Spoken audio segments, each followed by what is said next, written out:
Good morning mga besties, is Balanga Vlogger, a day in my life sa content creator na Batan Kebab. Sabi ka naman talaga ng Porda, go! So for today's video nga ay gumising na naman tayo ng napakaaga. Kasi for today's video ay aming prayer breakfast. Tamang pakit nga muna tayo sa camera. Nakaligo na nga pala tayo sa mga oras na yan at paalis na nga tayo. Nasasakay na nga pala tayo yun at nag-aabang lang tayo ng tricycle. Nakasakay na nga pala tayo sa mga oras na yan. At papunta na nga tayong church sa mga oras na yan. Ayan nga pala ang pang prayer breakfast na dinala ko at yung damit ni Ate Lai. Dapat nga nung ligo ko pa yan isusoli kaso lang nakakalimutan ko ngayon ko nga lang naisipang dalhin. Fast forward, nandito na nga pala tayo sa church. At pag outfit check nga muna tayo. Yan nga lang pala ang outfit natin for today's video. Pagkarating ko nga sa church ay tsaka naman umulan ng napakalakas. Yan nga makikita nyo nga sa video na napakalakas ng ulan. June na kasi kaya tag-ulan na talaga. At yan nga pala si Baby Raj. Hiniram ko muna siya kala Pastor Renz at Ate Lai.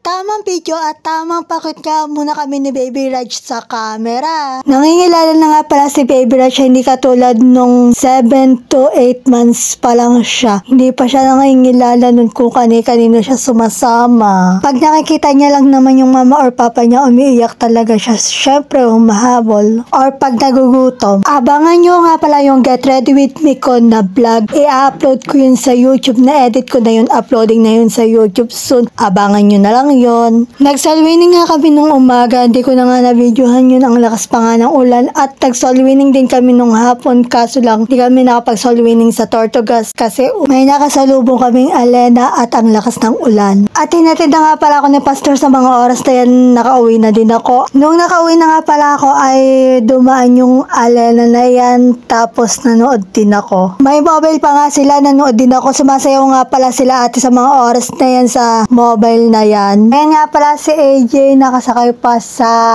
truck. Yearly nga ay may alana nung pandemic lang, wala kasi ECQ nun, bawal lumabas. Sana hindi na magka-pandemic at mawala na nga ng tuluyan yung pandemic. At nung kinagabihan nga ay may Flores de Mayo na alana na dumaan. Umuulan na nga sa mga oras na yan, sayang naabutan na sila ng ulan. Ang gaganda pa naman ng gown nila. Shoutout nga pala kay Stephanie Vlog. Salamat sa walang sawang pagmamahal at suporta mo. Sana hanggang sa dulo ay patuloy mo pa rin akong suportahan. Masyado na nga palang mahaba ang video na to at yun lang naman for today's video. Wag nyo ka pala kakalimutan mag-like, comment, share, and follow. At yun lang, bye. God bless. Salamat sa suporta. I love you all.